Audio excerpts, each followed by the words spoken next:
So Numix is the AI for tax credit, the tax credit, the real money. Hi everyone, I'm Benny, an early stage investor based in Silicon Valley. Over the past 2 years, I have been investing in 25 companies and 4 of them have already exited. Today, I'm joined by my good friend Adam, founder of Numix. Numix is building AI for tax credit. They use AI to help tech companies apply for R&D tax credit faster and more accurately. Many startups have R&D expenses every year, such as engineer salaries and product development. The refund can be up to 10% of the qualified R&D expenses. I've known Adam for quite a while. He has been building startups for years. Previously went through Berkeley SkyDeck and also went through a few pivots along the way. What really impressed me is that with Numix in less than a year, he has already reached close to 100 customers. In this episode, we talk about his YC interview rejection, SkyDeck, and how he found early customers and the founder-led sales motion. I hope this episode is helpful for founders, especially in the B2B region. Thank you so much. My name is Adam. I'm the CEO and co-founder of Numix. Numix is a tax credit with full-stack accounting company. What that means is that we help startup or so-called innovative company to get tax credit that from government or so-called tax rebate from government, or even in a more simple terms to get cash back from the government that the money that the company has spent. And with that, we discovered that there's a huge market that underneath the tax credit autopilot due to the fact that a lot of people, 75% of the people don't know about this, people meaning founders in general. And 2 is that even they know about this, the claiming process usually from submit application to get the credit, it's about 6 months, if not, or even longer. And because of these 2 facts, that's the sole core of the things that we're building Numix is that we want to help you to get tax credit in days, not just months. And secondly, we're not only on the tax credit front, we want to make sure that the entire financial tax stack for the founders, it's low burden, meaning, running financial without paying, literally. And for me, I've been in the financial stack for so long, give or take more than a decade. First in EY and then go through very small, medium accounting firms, CFO firms, advisory firms, and then ends up at a company called Carta. It's a cap table management office or a platform. And then there was having a huge exposure to a lot of founders. And I hear the story. My founders put on fire every single day. And from there, exposed myself to those heat and then brought myself into building my previous company, and then now led to me building Numix at the moment. But yeah, that's everything in a nutshell. Happy to expand in the more any directions. Great. So many topics. You already mentioned a lot of topics. Maybe let's peer the details one by one. So sure.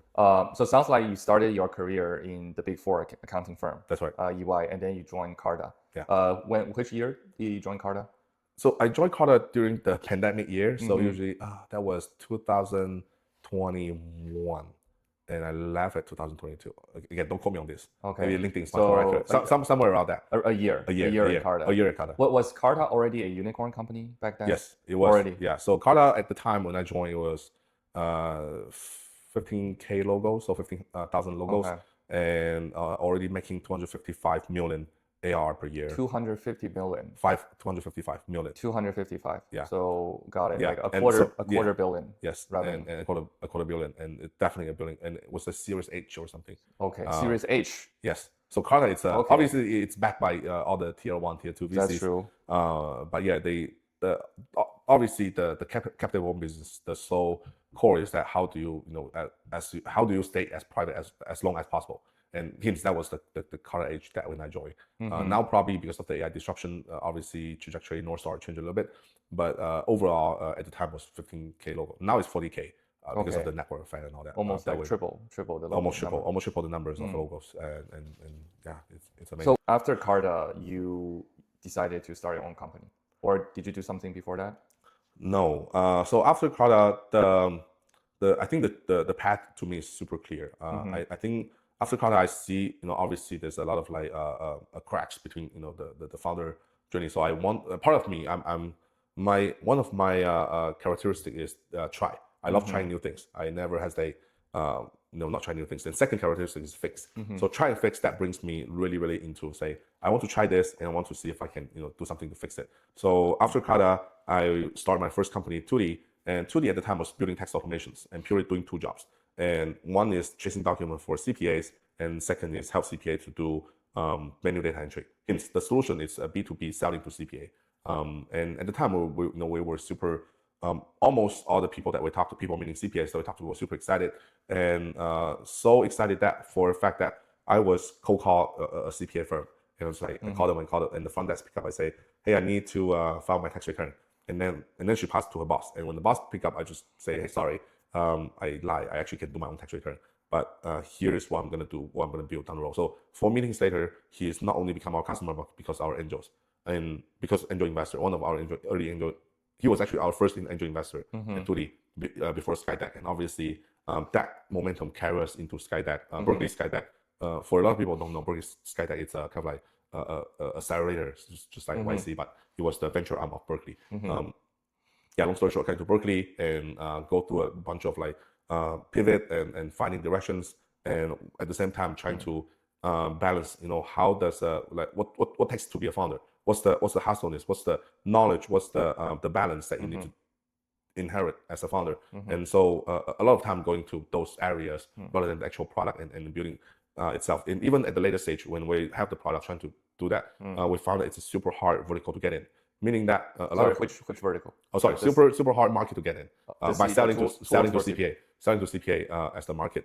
And because a lot of tax professionals, as you know, for the past decade or two or even 3, they are accustomed to certain workflow.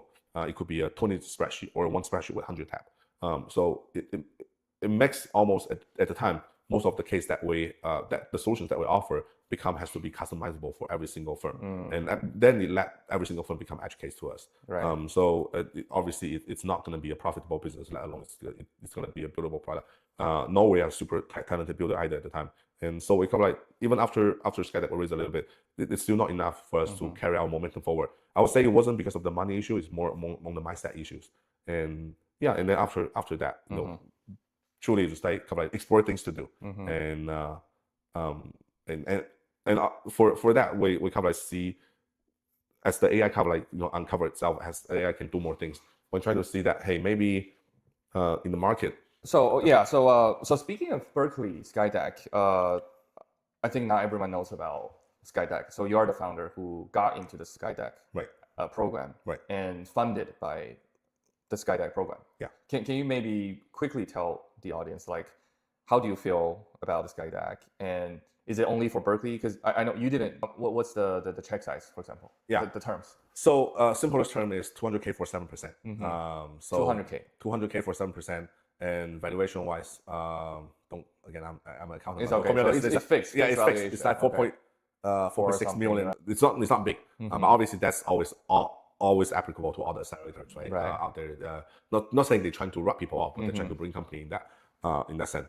And so that's the check size, and the equity has to dilute. And the experience wise, it's actually pretty great. Maybe due to the nature is that it's actually a university accelerator. So inherently you have a lot more connections. I'm not saying the other accelerators not, but they definitely are.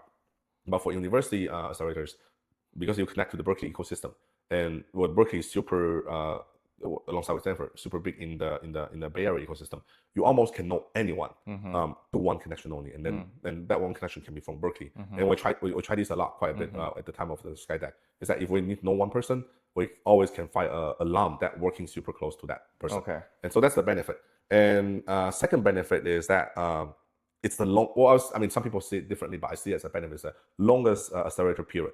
In the Bay Area. So most accelerator they run 3 months, 4 months, but Berkeley runs 6 months. Okay. And the first 1.5 months, it's all about knowledge educations to founders. So when do you need to what type of advisor you need to talk to, what type of company or distribution channel or anything in terms of stuff, like even from legal, accounting, or equity, all that stuff in the 1.5 months. And then there will be a period of so-called free solo period, right? Meaning that you go out, now you have all this knowledge, you know what you want to do, and go out and win more customers. And the last 1.5 months is what they call investor month. So in that month, investor month. So what it does is that they schedule all the SkyDeck company with the investors that they know of. So they will send out before the demo day. Okay. And they will say, hey, we love you to meet our startup. They fit your thesis. Obviously, there's a team behind it to make sure that they send out the right company to the right investor without disrupting everyone. And then for that 1.5 months, people just keep on meeting with investors and keep on pitching, and then it goes to the demo day. And obviously, for every single demo day, it's just trying to create a splash to either kick off the first check or close the round. Usually the case. And yeah, I'll say overall the experience to founder is pretty great.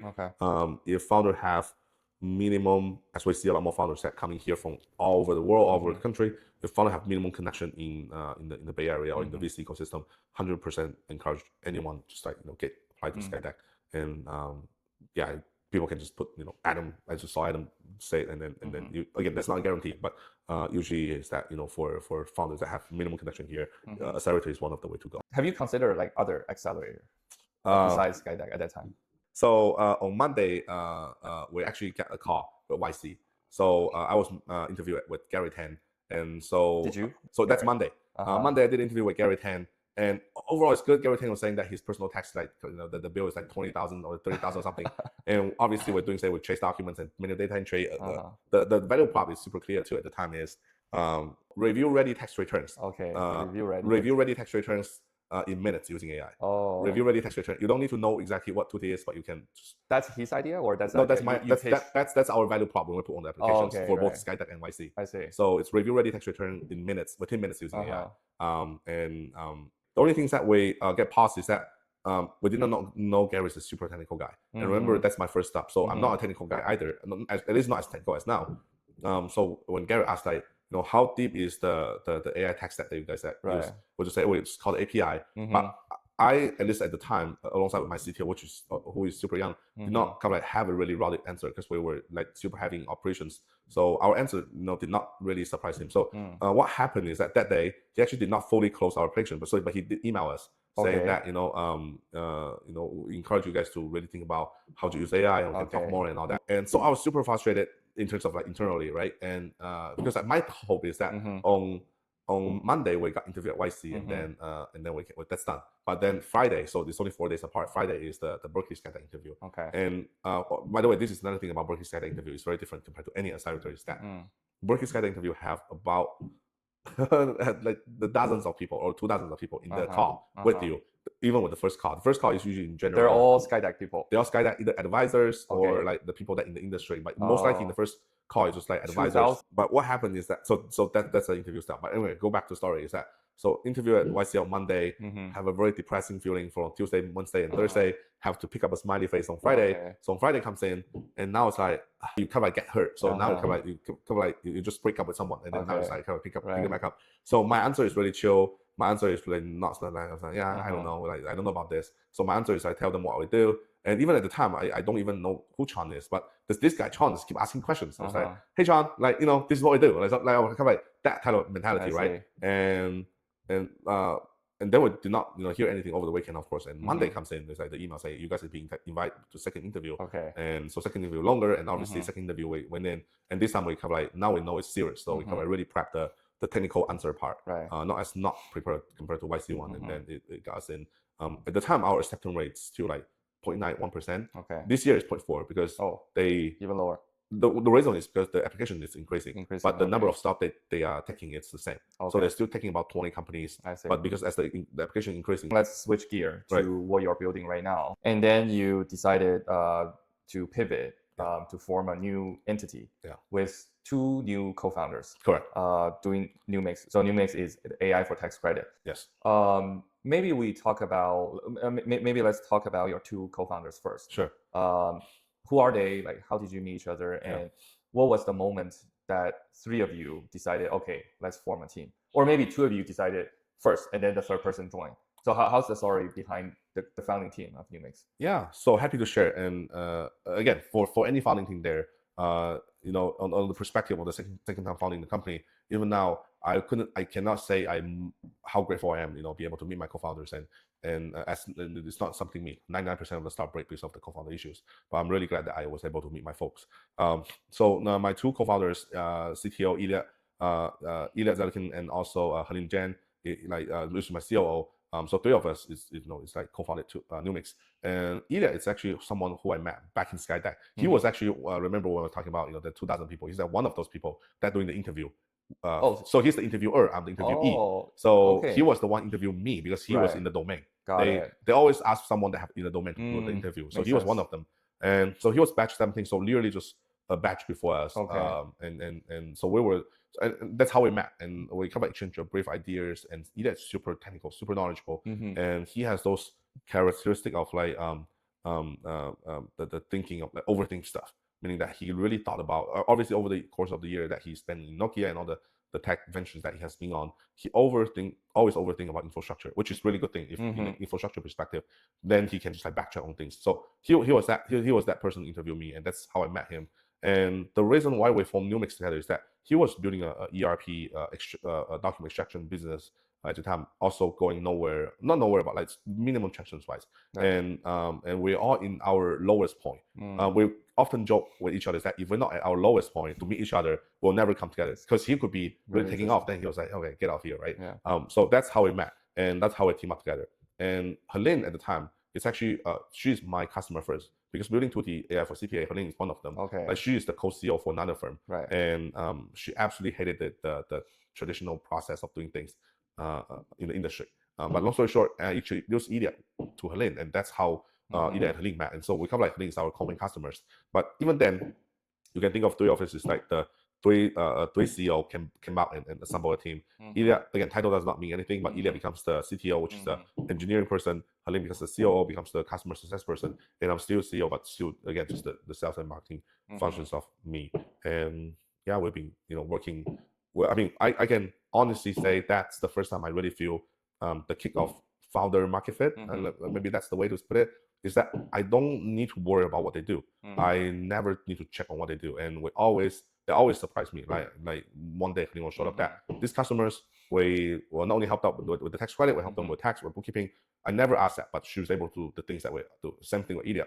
He will say, hey, we actually just built out two agents. One is the responding agent, so you just call the informations, and the other one is the what we call the follow-up agents. So those has to be separate because it's for the integrity of the data and also for security purposes. So responding agent cannot just pull and then send. It has to do the other agents to do it, and then so the security part, it's solid, right? So again, none of this being asked, but I can always trust on those two folks to be able to accomplish it without even asking things like I would do before with Tutti. So maybe now you can write an email back to Gary Tan. Tell him yes, we're leveraging. We got AI. Yeah, I think now it's a fun time because as Gary's building his own G stack. I think he will look at more things differently. But even then, like now, let's just say we're not too concerned on the technical part of things. And at the time, my previous CTO at Tutti, it's super young. So the reason why we hit up together is because I have a domain knowledge. He can work 24/7, and so okay, let's do it, right? But now working 24/7 is never the goal. It's how you can work smart. Obviously, work hard, but then how can you work also smart? Right. To be able to accomplish the project that you're trying to accomplish on. I think that's more important compared to just being super hustler. Makes sense. So let's say I'm running my own company, and I reimburse my employee $1,000 for their Uber, for their DoorDash. Right. Do those costs can be counted towards tax credit? So to answer the questions, for tax credit, because the main one tax credit we do, it's called R&D tax credit, research and development. What that does is that if you are doing certain development or research that for the greater benefit of the company, and hence that's why you building product, doing some hardware, software, whatever that is. So that can be. Then it goes back to the reasoning: is that are those Uber related to benefit this person to do their work better, or are they just Uber for just regular expense? If it's just regular expense, then you cannot. But if you can expand that, because it's an Uber for consumable, that it's a lab supply or like a supply to make sure that our work continues, then yes. Okay. So obviously there's a lot of like nitty-gritty detail in there, but yeah, it depends a lot of things. So I guess, but correct me if I'm wrong, the largest portion normally is the salary cost. Yes. Yeah. Around like what percentage that based on what you're seeing? So that obviously salary is always the biggest expense items in any company, and obviously that also depends how big or small the company is and percentage wise. But I would say 50 to 75% of the company's money spending it's towards the salary. And salary, then you can distinguish this salary going to the marketing person or going to the technical person. For example, if a founding engineer 100% of the salary are qualified for R&D because they're really building the product. But say for marketing or sales, it's very minimal. Sometimes less than 10%. Sometimes they just contribute a little bit of the product building. CEO, 50%. So there's certain benchmark that you can go with. But down the road, it's it goes back to a rules. How well we know this company and how well are we able to leverage our the data that we have, and then just mainly robust up this process in a much better way. And I believe the compute cost can definitely goes to R&D, right? Yeah. So all the token costs, I think those are one of those undebatable items. So no one would just bring a token for fun, right? And even especially for a company level, main reason of the company level, the token cost is always for the R&D. So it seems to me that there are a lot of rooms to play here, right? How do you validate? How does from your perspective and from the IRS perspective to validate? Is this $1 million really the R&D cost? Because I see there are like rooms that you can or games that you can play around. Right. Is it true or? So this is actually the most fundamental part of accounting in general. Who's to blame, meaning that who's responsible for this and who inherits the risk. To quickly answer those questions, who's to blame? Usually accounting is the one to blame. And who inherits risk is actually the founder themselves. Or going back to this question, it's actually more on the a lot of times that we talk about the area that always lack of explanations or you need to supply sufficient explanation. And those are one of them. Is that sure you can say I'm hiring marketing people and the marketing are collecting data. How do you justify those hours that they spend and how much data they have collect? Obviously there's an internal ticketing system that you can use or there's a time tracking system that you can use. But eventually down the road is that if you can come up with sufficient evidence to prove that, then you are qualified. Okay. What we see is that people lack of the sufficient, at least before using us, lack of the sufficient qualifications to do that. And and so in overall scale, that's one of those areas that you actually need to make a human judgment call to say, hey, this is actually qualified, this is not, and why this and why it's not. Because when you face the actual, if there's an audit ever come, not going to never happen to us, but if the audit ever comes, then you need to justify why those are the numbers that you put in. I see. So you're like the gatekeeper for the company, even though they are your clients, but you still have to be the gatekeeper, making sure the numbers they submit to the U.S. government are legit numbers. Of course, yeah. So we obviously we gatekeep we come and filter out for our clients too, but for a lot of time for every single tax that we have done, we have to sign. So our signature is on top and our budget's on the line. Got it. So our skin is in the game. Then it actually ties us more with the companies, with the customers that we have. Got it. So make sure that they overall qualify. No one takes the risk. So before we jump into like how does what kind of the service like how do you help your customer to get the tax credit? Before that topic, one more topic before. So as you said in the beginning, I think you mentioned about 75%. That's right. Of the startup founders, or I think in general the founders, they are not aware of this tax credit. For the other 25% of the founders, like what makes them notice about the tax credit? Yeah, so I would say it involved with two T's. One is teach and one is trust. So for the teach part, and that has to go hand in hand in order to process this tax credit. For the teach part, you distribute the information, be informative, you're telling people this. But if the person telling you this, you don't get trust, then the R&D will never work. And second thing, the trust is if the person you trust, meaning they already have existing CPA, but they don't have the information to teach, then it won't work either. My question is like, so why didn't the CPA for the rest of 75%, like startup company, why didn't their CPA tell them, hey, you should take a look at the tax credit? Yeah. Like what happened to those CPAs? That's a really good question. So there are actually two sides before that. One is obviously the regular side. Regular side meaning that the CPA already, in most cases, before AI kicks in, the CPA who onboard every single client. They have a restaurant customer, they have a dental office, they have a legal office, and they onboard a tech company. And most likely the tech company is going to be the edge case in the firm. So what the tech company end up getting the same advice as the restaurant owner. All the business is equally important in the country, but what we're trying to say is that in being verticalized, it's much more efficient than the other one.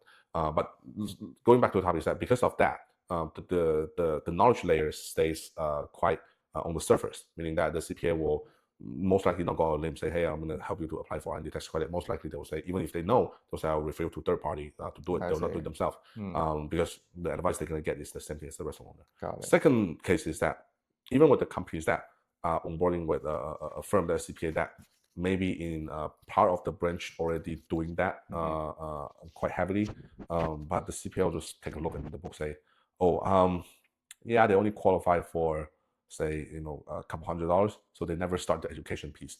Or maybe later on they start the education piece, they got grilled, like, why you did not let me know in the first place. So there are a lot of reasons, but the main reason is the first one, and the second reason is obviously is the certain information you got neglected by the advisor and not telling.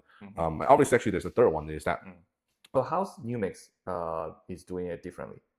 So the way we do differently is obviously we see ourselves as a startup and we move at the startup speed. What we see ourselves is that how do we make sure the infrastructure is super solid? And because a lot of times, well, I'll give you a very straightforward example, which is onboarding. The way we onboard a customer on the surface, it's super simple. We just start a group chat. We have our AI CFO, we have Helene, which is our COO in the group chat. That's it. That's the end of the user flow. If they have any questions, they ask in that Slack.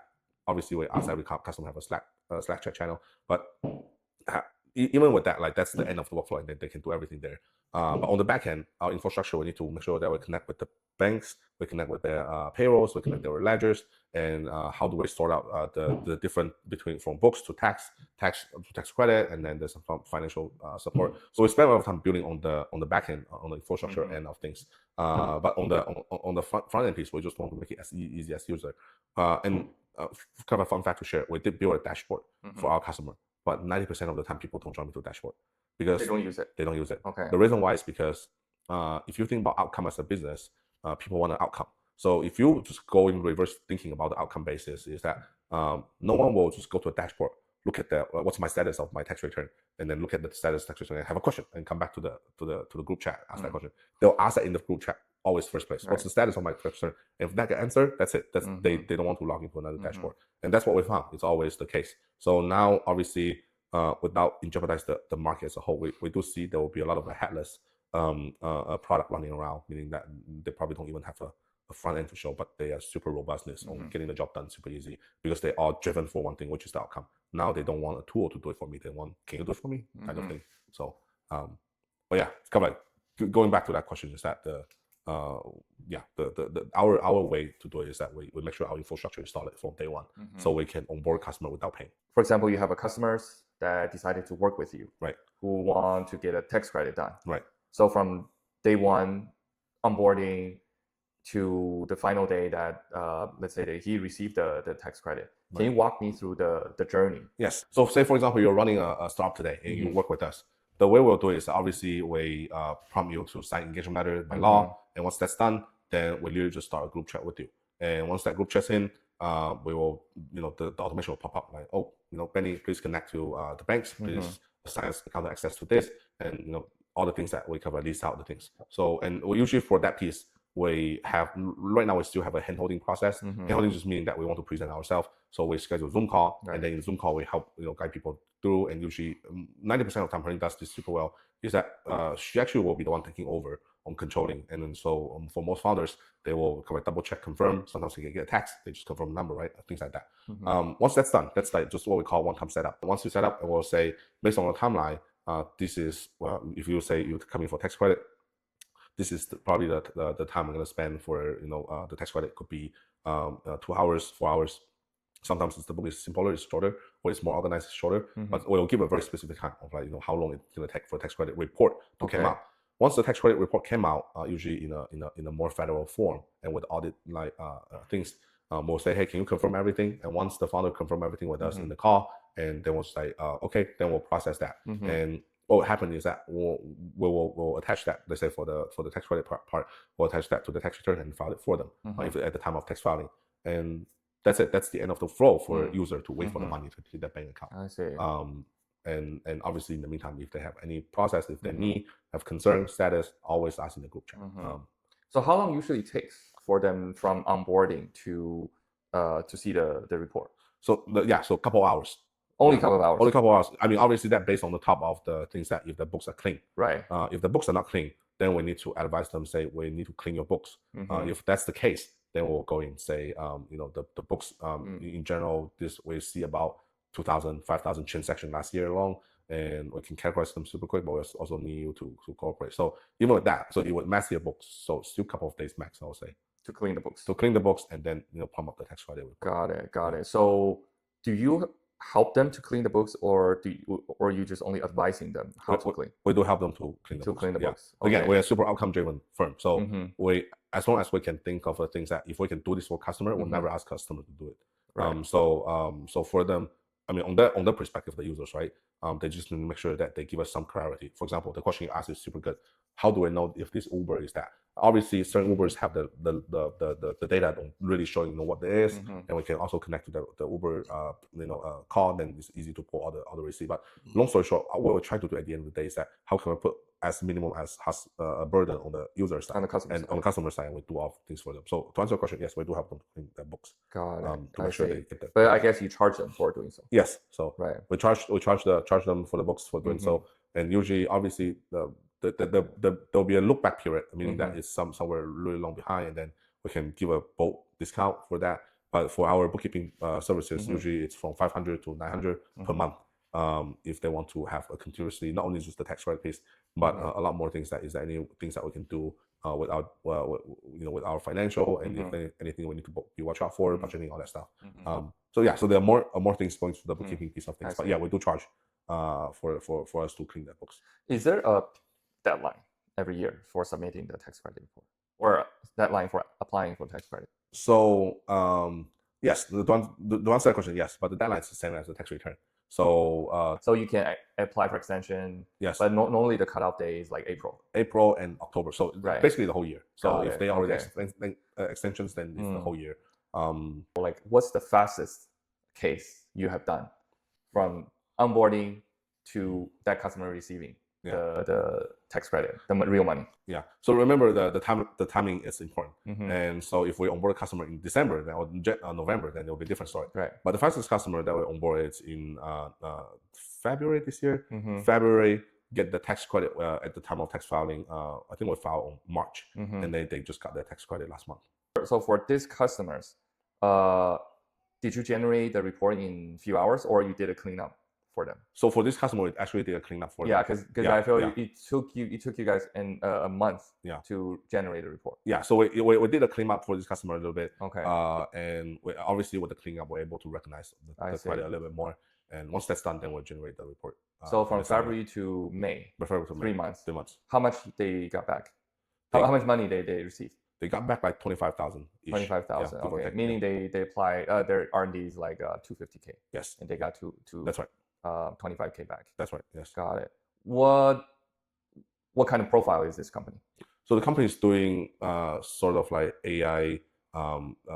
It's for kind of like interior designer, and so it's like doing this like AI interior design generations. So for the interior designer, so they don't need to spend time on stacking. Obviously, they have a bigger market to go to, which is the real estate business, but that's what they do. Got it. Yeah. Got it. So the 250K spending is more like labor cost, like salaries. Salary, tokens, they spend a lot on makes sense. Tokens. Makes sense. How many customers that you are serving right now?